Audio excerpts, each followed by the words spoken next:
Good afternoon, everybody.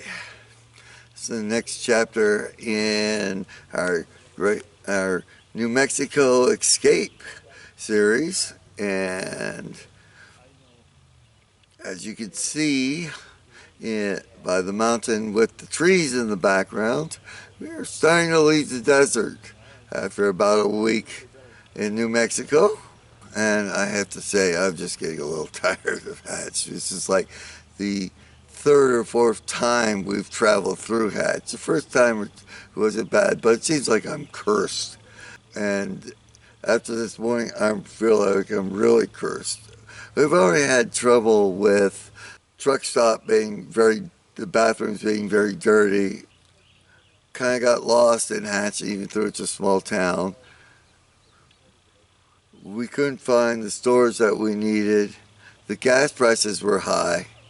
And then last night, as I described in the other videos, we came in and there's no motel in Hatch, which was really a problem because we had gotten frozen out of our campground, which was a state park, and when we visited the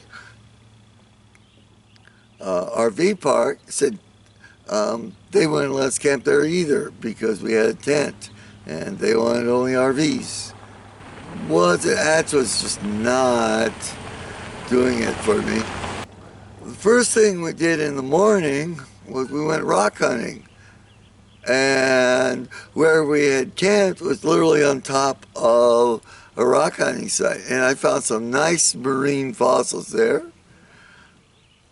And then we were going down the road and up the road, a little side road off this one, and I was turning around, got out of the vehicle and noticed that there was fluid on the ground. And I was like, uh-oh, I have a radiator leak. And it was leaking, and it was like, I looked in the car and all I saw was drip, drip, drip, drip, drip, drip, drip. And I was like, uh-oh, we're in big trouble. So it was just like, okay, heck with rock hunting. We got to go to Hatch, which is the only town nearest to us that is of any size.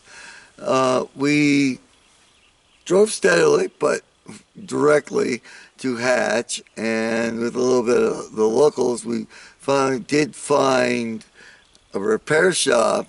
And I mean, the people of Hatch are really nice. I'm just having bad luck there. Okay, don't get me wrong. The town is nice, the people are nice. It's just, I'm cursed.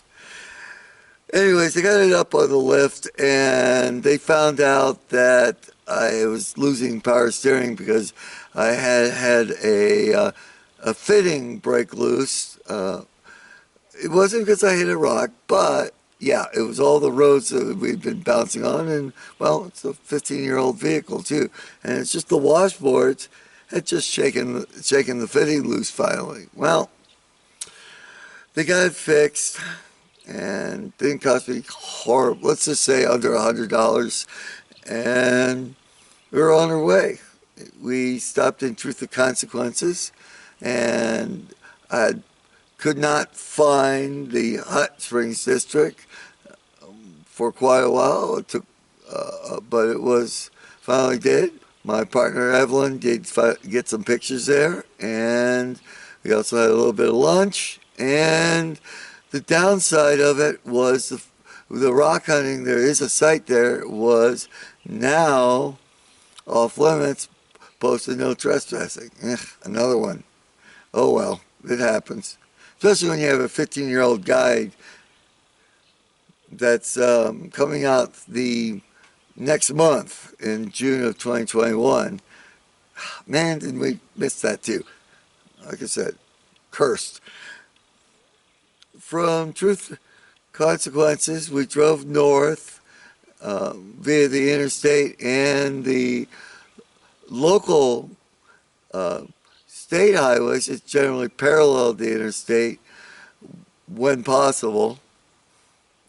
Saw some interesting natural features like hold on to it. Knotson Canyon was cool. We are also near Kabalo Lake. We just pulled in to grab to eat some food, and it's like I noticed an RV park across the way. I said, "Hey, Evelyn, you know, you've been complaining we haven't been getting a shower, and you're worried about us getting a shower. You know, what the heck? Just ask that RV park if they will let us take showers for a fee." And lo and behold, they did offer that. And yes, we did. And we felt cleaner, and the price was very fair at $5 a shower. That was good. And kind of explained to Evelyn that on trips like this, things are variable. You're going to get some bad fortune, but hopefully and usually you get a lot more good fortune to balance it out. We went north from there, and we stopped at Fort Craig, and there's a video there, and that's also the Battle of Varvarde, which is a Civil War battle. You can read all about that on the internet and YouTube. And then from there, it wasn't that much of a hop up to Socorro, where we had dinner. And this is where I'm taking this video right now. And Socorro is you can definitely, there's lots of trees around Socorro. Still relatively dry, but yeah, we're definitely out of the true desert, and we're kind of in temperate climates now. And that's about where our day ended, except for the where we camped, and you'll have to check the night video out for that one. All right, have a good afternoon. I'm out of here. We gotta get going to this campground before it gets too dark.